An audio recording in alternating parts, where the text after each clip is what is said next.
ನಮಸ್ಕಾರ. Welcome to ವಿ3 Vastu and astrology.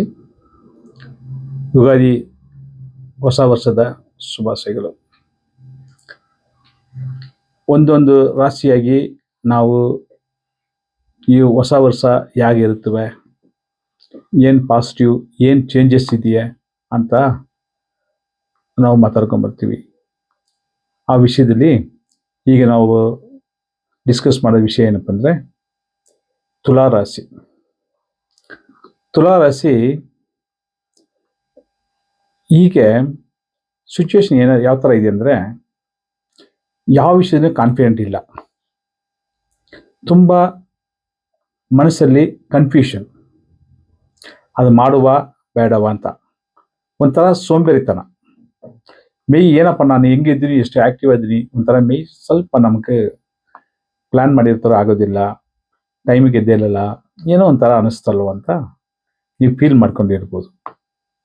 ಮೇಯ್ನಾಗಿ ಕನ್ಫ್ಯೂಷನ್ಸ್, ಕಾನ್ಫಿಡೆಂಟ್ ಇರೋದಿಲ್ಲ, ಯಾವ ವಿಷಯ ಮಾಡಬೇಕಾದ್ರೂ ಮಾಡುವ ಬೇಡವ, ಡಬಲ್ ಮೈಂಡೆಡ್ ಆಗ್ತಾ ಇರ್ತೀರಿ, ಆ್ಯಕ್ಟಿವ್ನೆಸ್ ಕಡಿಮೆ ಆಗಿರ್ತವೆ. ಎಲ್ಲ ಟ್ರಾವೆಲ್ ಮಾಡಬೇಕಾದ್ರೆ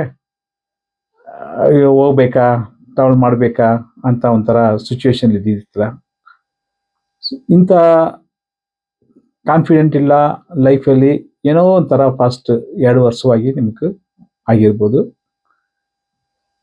ಭಯ, ಮನಸ್ಸಲ್ಲಿ ಭಯ ಅನ್ನೋ ಇದ್ದಿರ್ತವೆ.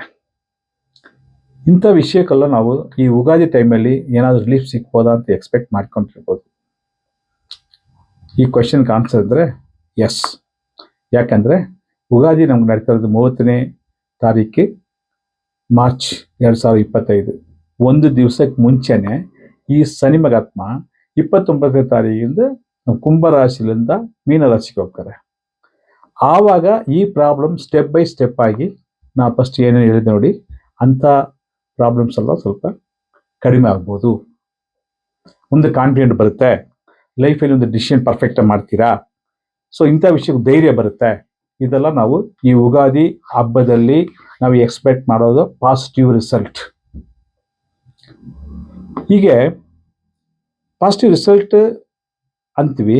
ಎಂಥ ಸ್ಪೆಷಲ್ ಪಾಸಿಟಿವ್ ಅಂದರೆ, ಈ ವರ್ಷದಲ್ಲಿ ಸ್ಪೆಷಲ್ ಆಗಿರೋದು ಈ ಪಂಚಗ್ರಹ ಯೋಗ. ಇದು ಎಲ್ಲಿ ನಡೀತದೆ? ತುಲಾರಾಶಿಗೆ 6ನೇ ಮನೆಯಲ್ಲಿ ನಡೀತಾ ಇರೋದು ಒಂದು ಯೋಗ. ಇದು ಎಲ್ಲ ವರ್ಷವೂ ಬರೋದಿಲ್ಲ. 1962 20-30 ವರ್ಷಕ್ಕೆ ಒಂದ್ಸಾರಿ ಇದು ಬರುತ್ತದೆ. ಈ ವರ್ಷ ನಾವೇನಂತೀವಿ, ವಿಶ್ವ ವಸು ಅಂತ ಕರಿತೀವಿ, ಸಂವತ್ಸರನೇ. ಈ ಪಂಚಗ್ರಹ ಯೋಗ ಏನು ಯೋಗ ಕೊಡುತ್ತೆ ಅಂದರೆ, ಪಾಸಿಟಿವ್ ಇರ್ತವೆ, ನೆಗೆಟಿವ್ ಇರ್ತವೆ. ಯೋಗ ಅಂದರೆ ನೀವೆಲ್ಲವೇ ಪಾಸಿಟಿವ್ ಅನ್ಕೋಬಾರ್ದು.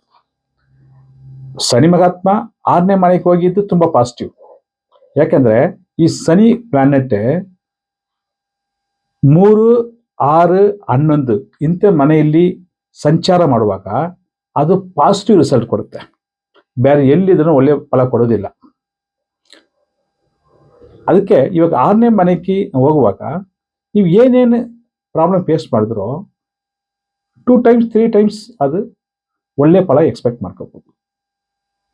ಇಲ್ಲ ಸರ್, ನಾವು ಸ್ಟಡೀಸ್ ಸರಿಯಾಗಿ ಮಾಡೋಕ್ಕಾಗಿಲ್ಲ, ನಮ್ಮ ಥರ ಓದೋದು ಸರಿಯಾಗಿ ಹೋಗಿಲ್ಲ, ಒಂಥರ ಎಕ್ಸಾಮ್ಗಳು ಪಾಸ್ ಆಗಿಲ್ಲ, ಎಲ್ಲ ಕಡೆ ಫೇಲ್ ಆಗಿದ್ದೀನಿ ಅಂತ ಮನಸ್ಸಲ್ಲಿ ಯಾರು ಇದ್ದೀರೋ, ಕಾನ್ಫಿಡೆಂಟ್ ಬಿಟ್ಟು ನೀವು ಓದ್ತಾ ಇದ್ದೀರಂದ್ರೆ ಅಂಥ ವಿಷಯಕ್ಕೆಲ್ಲ ಮೇ ತಿಂಗಳು ಆದಮೇಲೆ ನಮಗೆ ಪಾಸಿಟಿವ್ ಆಗಿ ತುಂಬ ವಿಷಯದಲ್ಲಿ ಎಕ್ಸ್ಪೆಕ್ಟ್ ಮಾಡ್ಕೋಬೋದು. ಯುಗಾದಿ ಆದಮೇಲೆ ಸ್ಟೆಪ್ ಬೈ ಸ್ಟೆಪ್ ಆಗ್ಬೋದು.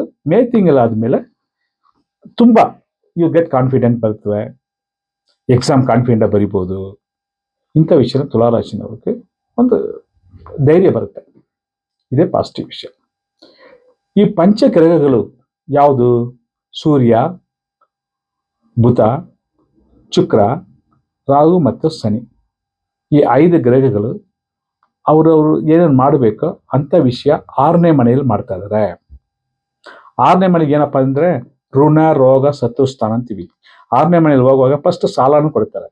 ನೀವೇನೋ ಲೋನ್ ಅಪ್ಲೈ ಮಾಡಿದ್ರಂದ್ರೆ ಡೆಫಿನೆಟಾಗಿ ಲೋನ್ ಸಿಗ್ತವೆ. ಯಾರೋ ನಿಮಗೆ ಎನಿಮೀಸ್ ಜಾಸ್ತಿ ಇದ್ದಾರೆ, ತುಂಬ ಕಾಟ ಕೊಡ್ತಾ ಇದ್ದಾರೆ, ಕ್ಲಿಕ್ ಮಾಡ್ತಾ ಇದ್ದಾರೆ ಅಂತ ನೀವು ಫೇಸ್ ಮಾಡ್ತಾ ಇದ್ದಾರೆ, 6ನೇ ಮನೇಲಿ ಹೋಗಿ ಶನಿ ಎಲ್ಲ ಪ್ರಾಬ್ಲಮ್ ಸಾಲ್ವ್ ಮಾಡ್ತಾರೆ. ಎಲ್ಲ ಎನಿಮಿನು ಒಂಥರ ಓಡೋಗ್ಬಿಡ್ತಾರೆ. ಅಂಥ ಸಿಚುವೇಶನ್ ಬರ್ತವೆ ಇಂಥ ವಿಷಯ ಪ್ರಾಬ್ಲಮ್ ಫೇಸ್ ಮಾಡ್ಕೊಂಡಿರೋರ್ಗೂ. ಹೆಲ್ತ್ ಇಶ್ಯೂ ಇದೆ ಸರ್ ಅಂದರೆ 6ನೇ ಮನೆಯಲ್ಲಿ ಯಾರು ಹೆಲ್ತ್, ಈಗ ಕಾಲು ನೋವು, ಮಂಡಿ ನೋವು, ಸ್ಟೊಮಕ್ ರಿಲೇಟೆಡ್ ಪ್ರಾಬ್ಲಮ್ ಮೇನ್ಲಿ ಜಾಸ್ತಿ ಫೇಸ್ ಮಾಡ್ಕೊಂಡಿರ್ತೀರ. ಇಂಥ ಪ್ರಾಬ್ಲಮ್ಗೆಲ್ಲ ನೀವು ರಿಲೀಫ್ ಸಿಗ್ತವೆ. ಟ್ರೀಟ್ಮೆಂಟ್ ಆಲ್ರೆಡಿ ನೀವು ಟ್ರೀಟ್ಮೆಂಟ್ ಇದ್ರೂ ಮಾತ್ರೆ ತಗೊಂಡು ರಿಲೀಫ್ ಸಿಗಬೇಕು. ಸೊ ಅದೇ ರಿಲೀಫ್ ತುಂಬ ಚೆನ್ನಾಗಿ ಕಂಡು ಬರುತ್ತವೆ. ಒಂದು ವಿಷಯ ಅಂದರೆ ಕಾಲು ವಿಷಯ ಸ್ವಲ್ಪ ಕಂಟಿನ್ಯೂ ಆಗ್ತವೆ.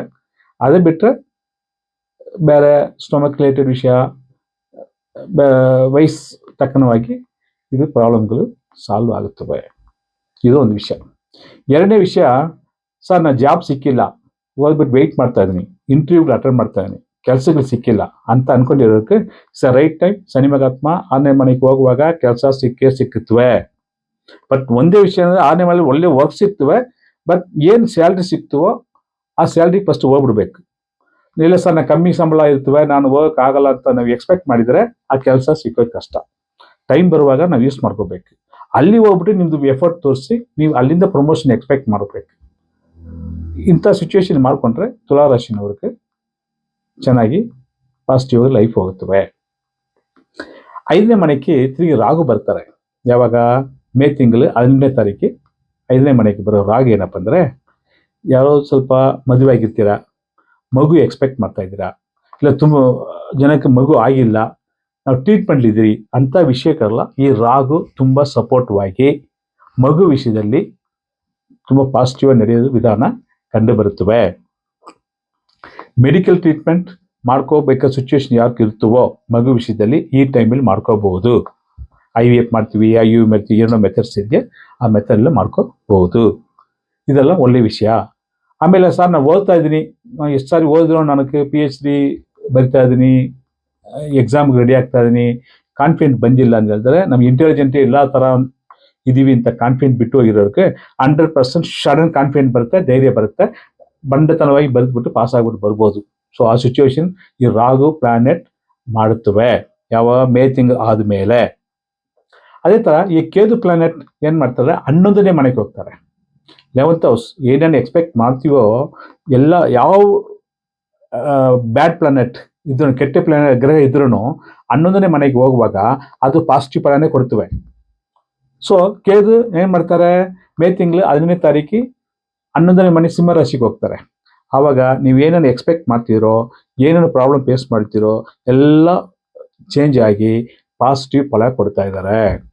ನಾವು ರಿಸರ್ಚಲ್ಲಿ ಹೋಗ್ತೀನಿ ಸರ್, ರಿಸರ್ಚ್ PhD ಮಾಡ್ತಾ ಇದ್ದೀನಿ ಅಂದರೆ ಸರ್ ರೈಟ್ ಟೈಮ್ PhD ಮಾಡ್ಬೋದು, ನಿಮ್ಮ ಡಾಕ್ಟರೇಟ್ ತೊಗೋಬೋದು, ರಿಸರ್ಚಿಗೆ ಕಂಟಿನ್ಯೂ ಮಾಡ್ಬೋದು, ಇಂಥ ವಿಷಯಗಳು ಮಾಡ್ಕೋಬೋದು.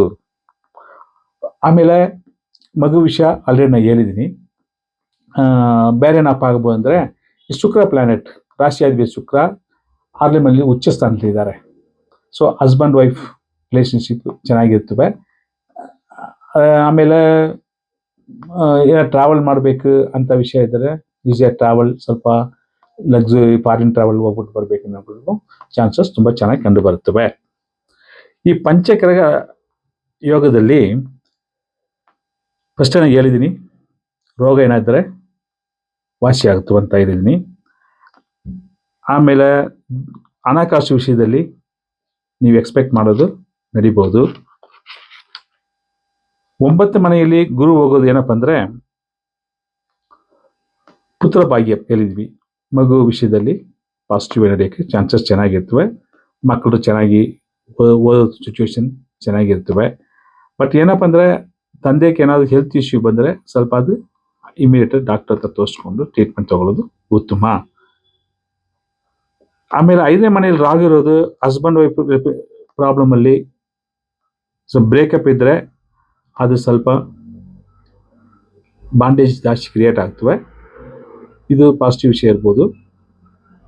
ಆಮೇಲೆ 11ನೇ ಮನೆಯಲ್ಲಿ ಕೇದು ಇರೋದು, ಯಾವುದಾದ್ರು ನೀವು ಅಂದ್ಕೊಂಡಿದ್ದೀರೋ ಎಲ್ಲ ವಿಷಯನೂ ಪಾಸಿಟಿವ್ ನಡೀತದೆ. ಮೆಟೀರಿಯಲ್ಸ್ ಲೈಫ್ ತುಂಬ ಚೆನ್ನಾಗಿ ಹೋಗ್ತವೆ. ಒಳ್ಳೆ ಹೈ ಪ್ರೊಪೋರ್ಷನ್ಗೆ ಹೋಗೋ ಚಾನ್ಸಸ್ ಚೆನ್ನಾಗಿರ್ತವೆ. ಆಮೇಲೆ ಇವಾಗ 10ನೇ ಮನೆಯಲ್ಲಿ ಕುಜ ಬರೋದು ಒಳ್ಳೆ ಬಿಸ್ನೆಸ್ ಒಂದು ಎಲಿವೇಶನ್ ಬರ್ತದೆ. ಜಾಬ್ ವಿಷಯದಲ್ಲಿ ಯಾವುದೋ ತೊಂದರೆ ಇದೆಯೋ ಆ ವಿಷಯ ಎಲ್ಲ ಸಾರ್ಟ್ ಔಟ್ ಆಗ್ತವೆ. ಬಟ್ ಏನಪ್ಪ ಅಂದರೆ ಬಿಸ್ನೆಸ್ ತುಂಬ ಡಲ್ ಆಲ್ರೆಡಿ ಯಾರು ಫೇಸ್ ಮಾಡಿದಾರೋ ಆ ಬಿಸ್ನೆಸ್ ಎಂಡ್ ಆಗೋಕ್ಕೆ ಚಾನ್ಸಸ್ ತುಂಬ ಚೆನ್ನಾಗಿರ್ತವೆ. ಅದು ಎಂಡ್ ಆಗಿ ಏನು ಮಾಡ್ತೀರಾ, ಕೆಲಸಕ್ಕೆ ಹೋಗ್ತೀರಾ ಅಥವಾ ಬೇರೆ ಬಿಸ್ನೆಸ್ ಶುರು ಮಾಡೋ ಥರ ಚಾನ್ಸಸ್ ಇದೆ.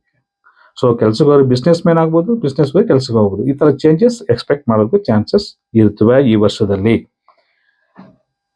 11ನೇ ಮನೆಯಲ್ಲಿ ಕೇದು ಹೋಗೋದು ತುಂಬ ಎಲ್ಲ ವಿಷಯದಲ್ಲೂ ನಿಮ್ದು ಅಭಿಲಾಷೆ ಯಾವ್ದಾದ್ರು ಇರ್ತವೋ, ಯಾವ್ದಾದ್ರು ಪ್ಲಾನ್ ಮಾಡ್ಕೊಂಡ್ರೆ ಮನೆ ತಗೋಬೇಕು, ಇಲ್ಲ ಗಾಡಿ ತಗೋಬೇಕು, ಮಕ್ಕಳಿಗೆ ಏನೋ ಮಾಡ್ಬೇಕು ಅನ್ಕೊಂಡಿರೋರು, ಮೇನ್ಲಿ ಲವ್ ಮಾಡಿರ್ತಾರೆ ಪ್ಲಾನ್ ಯಾರು ಇದ್ದಾರೋ, ಸೆಕೆಂಡ್ ಮ್ಯಾರೇಜ್ ಯಾರು ಅನ್ಕೊಂಡಿದ್ದೀರೋ ಅವ್ರಿಗೆಲ್ಲ ಪಾಸಿಟಿವ್ ಆಗಿ ಈ ಸಿಚುವೇಶನ್ ಸೇರಿ ಬರುತ್ತವೆ.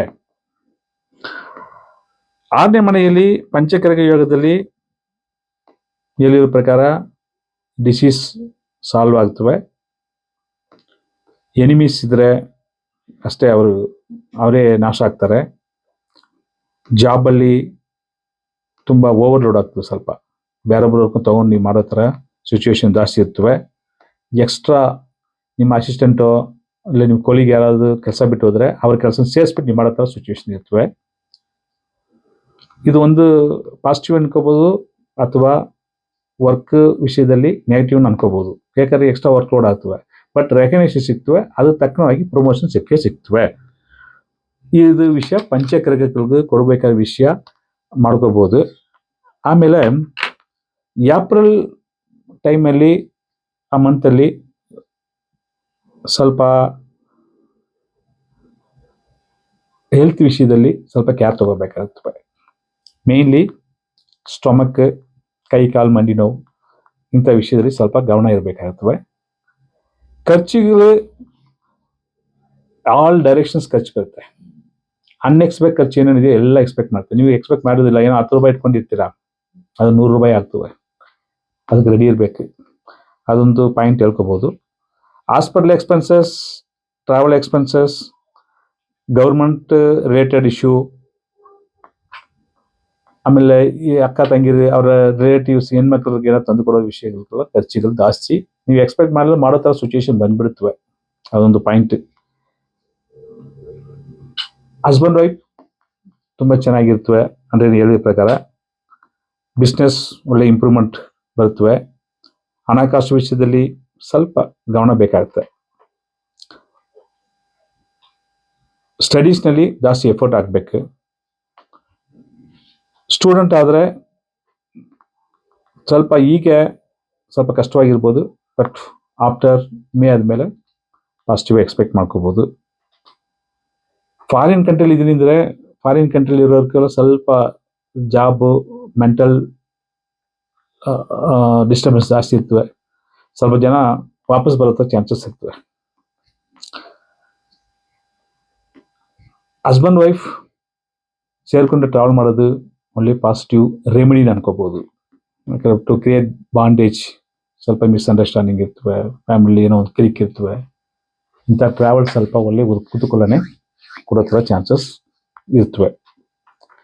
ಹೆಲ್ತ್ ವಿಷಯದಲ್ಲಿ ಸ್ವಲ್ಪ ಹಾಗೆ ಇರ್ತವೆ. ಮಕ್ಕಳಿದ್ರೆ ಮದುವೆ ಮಾಡೋ ವಯಸ್ಸಿನಲ್ಲಿ ಮಕ್ಕಳಿದ್ರೆ ಮ್ಯಾರೇಜ್ ಮಾಡ್ಬೋದು. ಇದು ತುಂಬ ಚೆನ್ನಾಗಿ ಪಾಸಿಟಿವ್ ಆಗೋದು ವಿಧಾನ. ಆಲ್ರೆಡಿ ಹೇಳಿದ ಪ್ರಕಾರ ಸ್ವಲ್ಪ ಹೆಲ್ತ್ ವಿಷಯದಲ್ಲಿ ನೀವು ಫಾಲೋ ಅಪ್ ಮಾಡಬೇಕಾದ್ರೆ ವಾಕಿಂಗ್ ಮಸ್ಟ್, ನಡಿಲೇಬೇಕು. ಸ್ವಲ್ಪ ವಾಕಿಂಗ್ ಅವಾಯ್ಡ್ ಮಾಡಬಾರ್ದು. ಹೆಲ್ತ್ ವಿಷಯದಲ್ಲಿ ಸ್ವಲ್ಪ ಯೋಗ ಅಂಥ ವಿಷಯ ಮಾಡಿಕೊಂಡು ಕಂಟ್ರೋಲ್ ಮಾಡಿ, ಫುಡ್ ವಿಷಯದಲ್ಲಿ ಕಂಟ್ರೋಲ್ ಮಾಡ್ಕೊಳ್ಳೋದು ಉತ್ತಮ. ಬಟ್ ಮ್ಯಾರೇಜ್ ವಿಷಯದಲ್ಲಿ ಒಂದು ಪಾಯಿಂಟ್ ಹೇಳಕ್ಕೆ ಇಷ್ಟಪಡ್ತೀನಿ. ಇಮಿಡಿಯೇಟ್ ಆಗಿ ಯಾಕೆ ಮ್ಯಾರೇಜ್ ಇಷ್ಟು ದಿವಸ ಫಿಕ್ಸ್ ಆಗಿಲ್ಲ ಸರ್, ಇವಾಗ ಏನೋ ಆಫರ್ ಬರ್ತದೆ ಅಂತ ಹೇಳಿದ್ರೆ ಇಮಿಡಿಯೇಟ್ ಆಗಿ ಮಾಡ್ಕೊಳ್ಳಿ.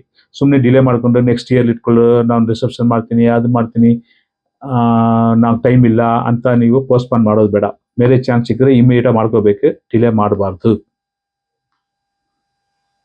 ಆಮೇಲೆ ನಿಮ್ಮ ಕೆಲಸದಲ್ಲಿ ಯಾರಾದ್ರು ಅಸಿಸ್ಟೆಂಟ್ಸ್ಗಳಿದ್ರೆ, ಸಬಾರ್ಡಿನೇಟ್ಸ್ ಇದ್ರೆ ಜಾಸ್ತಿ ಜನ ಸೇರ್ತಾರೆ, ಒಳ್ಳೆ ಜನಗಳು ಸೇರ್ತಾ ಇದ್ದಾರೆ.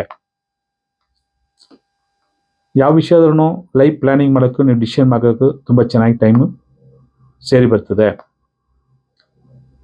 ಮೆಡಿಕಲ್ ರಿಲೇಟೆಡ್ ಯಾರೋ ಓದಬೇಕಂತ ಅನ್ಕೊಂಡಿದ್ರೆ ಇದು ಒಳ್ಳೆ ಟೈಮ್. ನೀಟ್ ಮತ್ತು ಮೆಡಿಕಲ್ ಏನೋ ರಿಸರ್ಚ್ ಮಾಡಿದ್ರೆ ಇದು ಒಳ್ಳೆ ಟೈಮ್. ಮೆಡಿಕಲ್ ವಿಷಯದಲ್ಲಿ ತುಂಬ ಚಾನ್ಸಸ್ ಕಂಡು ಬರುತ್ತವೆ. ಬಟ್ ಏನಪ್ಪ ಅಂದರೆ ಈ ಸಾಲ ಹಳೆ ಸಾಲ ಇರ್ತವೆ, ಆ ಸಾಲ ಕಟ್ಟಕ್ಕೆ ಇನ್ನೊಂದು ಸಾಲ ತಗೋಬೇಕಾಗುತ್ತೆ. ಅದು ಅನ್ಅವಾಯ್ಡಬಲ್. ಅದು ಬೇರೆ ಸೋರ್ಸ್ ಏನೋ ಇರೋ ಅಮೌಂಟ್ ಇಟ್ಟು ಕಟ್ಟೋದು ಉತ್ತಮ, ಹೊಸ ಸಾಲ ಮಾಡೋದು ಬೇಡ. ಇದೊಂದು ಅಲರ್ಟ್ ಅಂಡ್ ವಾರ್ನಿಂಗ್. ಆಮೇಲೆ ತುಲಾ ರಾಶಿನವ್ರಿಗೆ ಇದು ಡೆಫಿನೆಟ್ ಆಗಿ ಪ್ರಾಬ್ಲಮ್ ಬರಲೇ ಬರುತ್ತದೆ. ಸರಿ ಸರ್, ಇದೆಲ್ಲ ಬರುತ್ತವ, ನನಗೆ ಹೆಂಗೆ ಕಂಟ್ರೋಲ್ ಮಾಡೋದು ಹೇಳ್ತೀರಾ, ಹೆಂಗೆ ಮಾಡೋದು ಅಂತ ಹೇಳಿದ್ರೆ, ಒಂದು ಪರಿಹಾರವಾಗಿ ಆಂಜನೇಯರ್ ಅಥವಾ ಲಕ್ಷ್ಮೀ ನರಸಿಂಹಸ್ವಾಮಿ ಪ್ರೇ ಮಾಡೋದು, ಸ್ವಲ್ಪ ಈ ಪ್ರಾಬ್ಲಮ್ ಸ್ವಲ್ಪ ನಾವು ಪಾಸಿಟಿವ್ ಆಗಿ ಮಾಡ್ಕೋಬಹುದು ಅಂತ ಹೇಳಿ ಈ ವಿಡಿಯೋನೇ ಮುಖ್ಯ ಮಾಡ್ತೀನಿ. All the best. ನಮಸ್ಕಾರ.